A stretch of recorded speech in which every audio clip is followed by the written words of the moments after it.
Welcome back to Hometown Heartbeat. I am your big, beautiful, bold, boisterous, bearded host. Oh, that was a good one. Zach Walker checking in with producer Connor and DJ Dallas.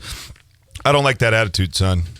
Oh, you need to. We call that a baditude where I'm from, and I don't like it. We've got Russell Johnson with us this morning. Russell Johnson is running for mayor here in Athens. We are 33 days away, and before we dive into the substance, I've got to give you a platform to make a correction from your last visit, so I hear.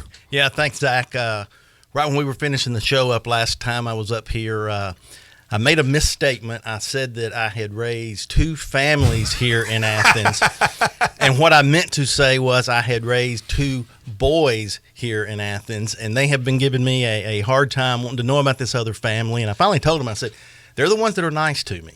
And, you guys have been giving me a hard time. But, yeah, 2 boys. That's so funny. I don't know what's worse, Dallas, the fact that he said something like that or the fact that we completely missed it and let it go.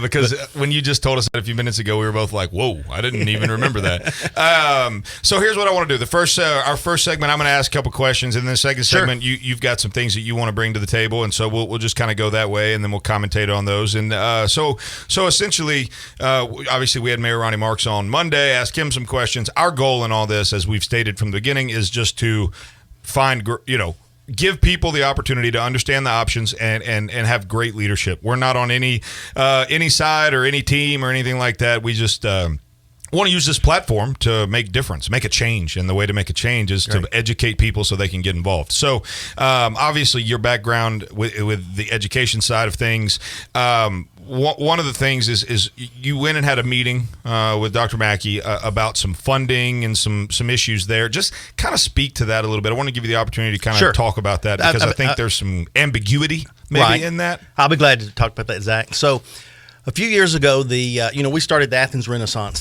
School that, for the non-traditional students. We've had Olympic athletes, we've had unwed mothers, it's to provide a education environment for those. Very successful program that we got started while I've been on the board. The state of Alabama came to us and they said, we have a problem in Alabama that we have a group of kids that are incarcerated that are in county jails, that no school system will take them on to their books. If they're down at Mount Meigs or those kind of places, there's education provided there. But they're in this limbo area. Would Athens City, using your Renaissance School, be willing to take those kids on? And we said, absolutely we would. And, that's kind of what we set it up. The state wanted to do that with us. They provided some funding for that. They recommended a vendor to help us, and we got going. This vendor registered a lot of kids into the system, and then as we started going through the program, we realized some things weren't exactly what we were being told by this vendor, that the kids were not receiving services that we were told that they were being done. So we started investigating and realizing this vendor was not getting the job done. So we started pulling back from them, trying to limit their scope to get something done, and it just didn't work. There ended up being a lawsuit that we settled over this. And then when we were looking at our books, we realized that they had registered some kids that they never provided services for, but that had been on our books. And so we contacted the state and we said, look, we have been overpaid for this. What do you want us to do? The state came back and said, yeah, we want to take all that money back. And they wanted to take all of it back. And we were like, well, no, we did provide some services. We had some fees and everything in there. Like I mentioned last time, I've got a long career in defense contracting, doing a lot of negotiating and all. So me and the CSFO and one of the other board members went down to Montgomery. We met with Dr. Mackey and some of his people and, explained what we had done and said, hey, these are the expenses we think we're entitled to be reimbursed for, but these aren't, and we want to give you that money back. And how do we do it? We didn't want to just do it all in one big chunk. And so we negotiated that deal and came up with a good plan for paying them back. So that's all that was.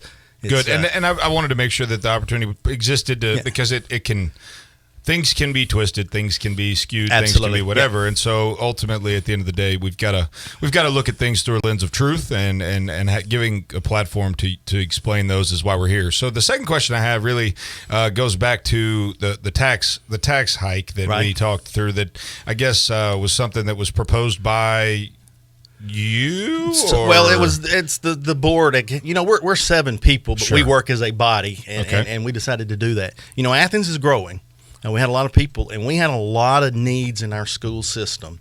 We were seeing what Madison was doing, and we were trying to compete to get those families to move to Athens as opposed to Madison. And our fiscal plan, our buildings were old. We knew we needed a new high school to be able to do this. And so we put out a survey, and we said, you know, hey, Athens, would y'all support a tax increase? And we got favorable results on that. We got buy-in from the city council, from the mayor. But, you know, we put it to the voters. And we said, you know, do y'all want to do this? And they said, no, we don't want to do that. So we had to go to Plan B. You know, we knew we could build that high school either way, that we had to build that high school. Sure, absolutely. But we were hoping, because, you know, we've got Athens Elementary now in the process, that we could just take 3 years, boom, get it done, be done with it, and then go on. Those problems are still there. We've got space issues in the schools that we've been having to manage over the last 3 years, or 10 years, really, and you know, it was a plan to go in. Everybody supported it. The voters said no, and so that's good.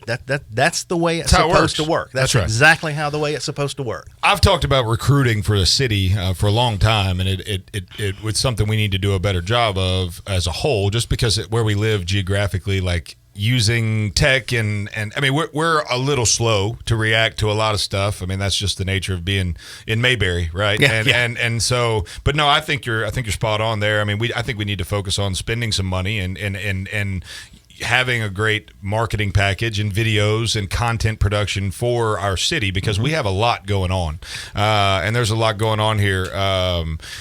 In Athens, and so we look forward to seeing what happens with that. When we come back, I'm going to give Mr. Johnson the floor to let him discuss some issues that he wants to bring, and we'll commentate on those, and we will get you the information you need to make a good vote and an educated vote in 33 days. Can you believe it's that close? We'll be right back. This is Hometown Heartbeat.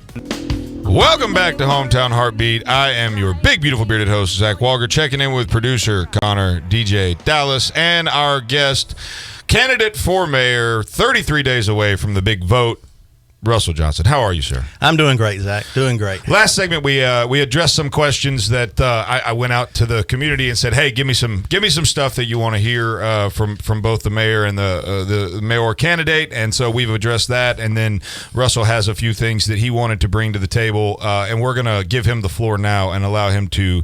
Now, obviously, you know, I'll comment because that's what I do. But Mr. Johnson, the floor is yours. Well, thanks, Zach. You know, my mind works in a funny way. It's constantly going. Wake up every morning about 2 o'clock, and it's like, oh, why don't we do this? Why don't we do this? You know, whether it's work or church activities or whatever. And the other night I got to thinking about something that we ought to do. You know, we've talked about economic growth. I'm concerned about the 351 interchange, the 72, right, the one right out here by the station. There's some abandoned restaurants, weeds growing up around some of them, fence. That does not project a good image for Athens when we have these, you know, people coming through Athens to stop to buy gas. You know, what can we do to attract that out-of-town dollars to come into Athens? Some would say that, and there's a loud voice for raising up some homegrown business options as well. And I know I mean, you and I both know that's better on paper than it is in practice a lot of times. That's where I was going. You know, we've got the chicken plant that we've been talking about building a park there. Let's don't build it there. Let's sell that piece of property to some realtors, some developers or whatever, build homes or something in that area. Let's move that park that we're going to do to that interchange. Put a dog park in there because people stop traveling with animals. I mean, how many times you see them trying to walk in the little grass with their. Let's move the tourism office there, put some public bathrooms in there. Let's incentivize. You know, we just had a big incentive for this convenience store. Someone to that empty Ruby Tuesday building to put in, and for lack of a better term, I'm going to call it a gimmick restaurant. You know, when we head south, we're going to stop at Peach Park. Right outside of Montgomery, because that's a unique thing to that area. That's right. When we go to the beach, we're going to go to Lambert's to catch one of those throwed rolls. That's right. Let's put something. Let's incentivize somebody that's creative to put something like that at that interchange, and where Athens is never going to be the final destination for tourism, but let's make it someplace people want to stop when they come, and maybe spend the night there, and let the tourism office be there to help promote the rest of Athens. We have this humongous, beautiful travel ball facility that we went and built. Well, that's the next thing that I was thinking about. So we just opened or I think it's opening this week, this new beautiful rec center. Correct. If you start counting there, I think there's 2 gyms in there, maybe 3. I haven't seen the inside of it yet. I know at Athens High School we have 3 gyms. We have 2 at Athens Middle School. Athens Bible School has 1. So what's that, 9, 10 gyms there? Travel volleyball. Mm-hmm. Let's spend, and I've done a little research on this. Let's join some of these sports tourism organizations, bring those in. Those people spend a lot of money. A lot. And they eat in restaurants. They stay in hotels. We're set. We've got one of the top-notch volleyball coaches in the state right now in Athens. Let's use that facility. You could do it for basketball. You could do it. I don't know that our baseball fields and soccer are enough. The second set of they are. That's the thing. I mean, because I was in travel baseball for years, right? And did it for a living. And no, we have the ability right there in the Sportsplex to host gigantic travel ball tournaments, and there's enough teams around here that are ready to do it. In fact, it's been tried, and could certainly be improved upon. Sure, and it was that facility was built by taxpayers, and we still got to make sure that that our local citizens can still use it. We can't book it out all of the time, but we can make that rec center be self-sufficient, and we absolutely have to make that. I have a little concern with that rec center where we use taxpayer dollars to build that. And then now we're going to compete with people that have built gyms. It's got that workout facility. That gives me a little bit of a problem, but the rest of that facility, let's use it. Let's make sure that we're bringing revenue in, making that place not self-sufficient, but generating revenue for us.